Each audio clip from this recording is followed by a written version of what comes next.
Welcome back everyone. I received a lot of positive responses to my last repaint video, so I thought I would do another one and kick it up a notch. In this video I plan to show several other interesting paint techniques you can apply to your custom Hot Wheels if you like. I don't have time to go into a lot of depth for each technique, so if you're interested in one, just let me know. Our subject today will be the speedy delivery truck, more commonly known as the Combat Medic. A personal favorite of mine and a great model for customizing given the canvas size and the flat surfaces it provides. This video is going to run a tad long, so feel free to go to the end and see the final result before sitting through all my rambling. Okay, let's get started. As with any model, the first thing we will do is drill out the post and take the van apart. Then we'll remove the paint with spray-on aircraft paint remover from the auto store. Next we'll use triple-aught steel wool to remove any residue left by the paint. This will also shine the metal up a bit. Now we prime the van with Vallejo surface primer. The color is called German red brown. Notice that some areas appear darker than others. This is intentional. In fact, the more you can vary the tones, the better the end result. Now we're going to go apply pigments. I chose this as one of the techniques I would demonstrate. We're using two Vallejo pigments. I will show you close-ups of the bottles in a bit. The other two items you will need is a brush to apply the pigments and some rubbing alcohol to wet them with. You will start by scooping some of the pigment out with a brush or a craft stick like I'm using and make a pile on the paper plate. Now you do the same with the other pigment, but you won't require as much. Now add several drops of rubbing alcohol to each pile of the pigments. Then grab your brush and mix up the darker pigment and then begin dabbing the pigment onto the surface of the van. Do not cover up all the primer. We're not attempting to paint the car in pigment. Apply more of the pigment to the areas around the wheel wells than the rest of the car. When you're done with the darker color, do the same with the lighter color but apply even less. And when you're done with that, your van should look something like this. Notice that the van now has a very splotchy, rusty look. This is what we want. Now we're going to add one more touch to this using paint. Here we have a light yellow color from Life Color.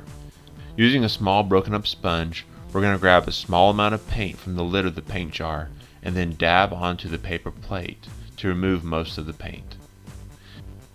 Then we will take our almost dry sponge and begin dabbing all over the van.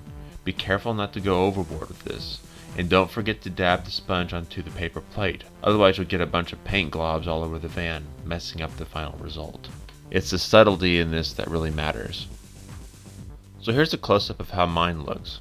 Drastic color changes and a splotchy look is key for the final look. If you apply too much of one color, simply cover it up with the other. Do be careful not to build up too much color as we still have several coats to go and do not want to fill in all the details, like the panel lines for example. After you're happy with the look that you've achieved, simply apply a matte clear coat using the airbrush. I recommend 2 coats of matte if possible. It's very important to protect all the work you've done on this undercoat. Now we're going to get a little bit crazy and apply AK Interactive's heavy chipping fluid using the airbrush. There's no need to thin this, simply add it to your airbrush via a dropper and spray it on. Here's the van after 2 coats of the chipping fluid.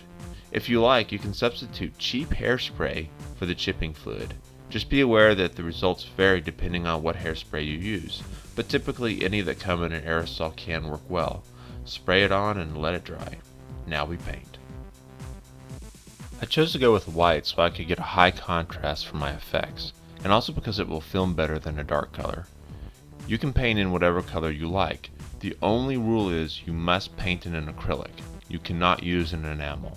I'll explain this a little bit better later. Next we're going to add some waterslide decals. I chose to use these shell logos, but you can use whatever you have. Most of the water slides I'll be using are for model railroad builders, but we can always cheat and use them in other ways. I'm planning on doing a video in the future showing how I do decals, so please wait for that if you're interested in how they're applied. Now we come to the fun part, and the point where you get to finally reap the rewards of all the work you've done. Grab the van, and with your other hand, dip a soft bristle paintbrush in some water, and gently apply the water to a small part of the surface you're going to work. You want the surface damp, but not necessarily dripping with water.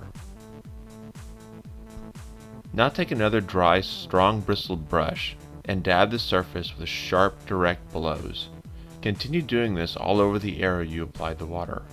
Do not drag the brush across the surface, as you could possibly rip up all the white paint.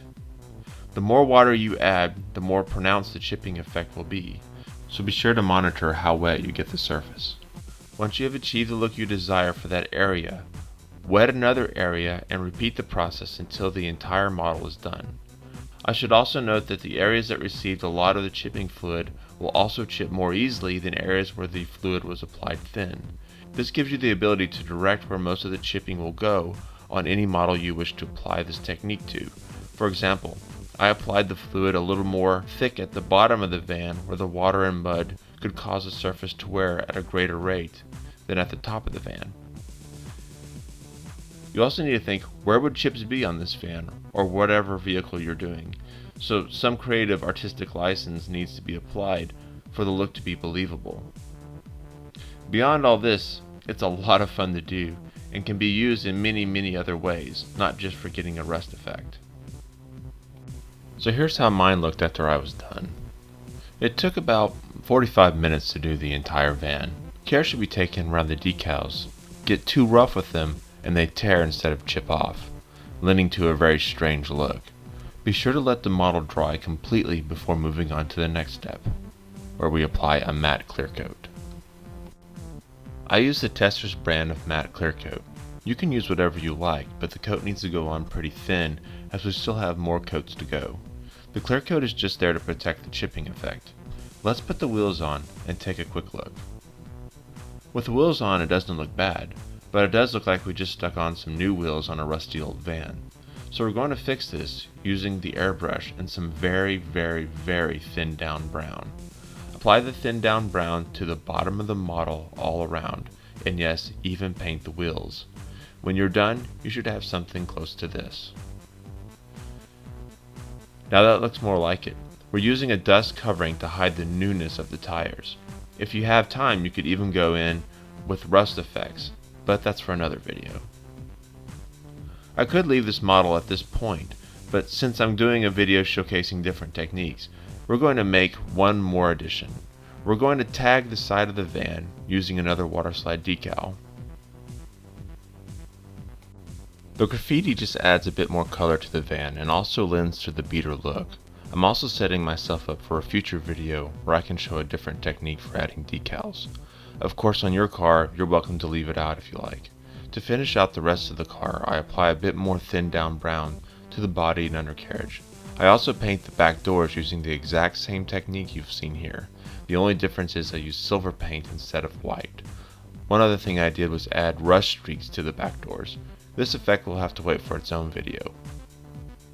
To add more color, I painted the front and back bumpers in silver and added some more dust to them. When this was all done, I let the model dry completely and then gave it 3 coats of matte clear coat. So let's put the van together and see the final look. Alright, well, here it is. I always love doing the chipped effect. The best part is that it's a total surprise. You never really know what you're going to get on the other side. Though I will say it always looks great. Total time for this project was about 4 hours excluding drying time. I'm stopping at this point for this fan, but in reality, you could go much further and add more effects. Headlights, for example, and other odds and ends. However, I'm going to leave it here for now since this video is getting a bit long. I want to say thanks to all my subscribers, and I'll catch y'all later. Thanks.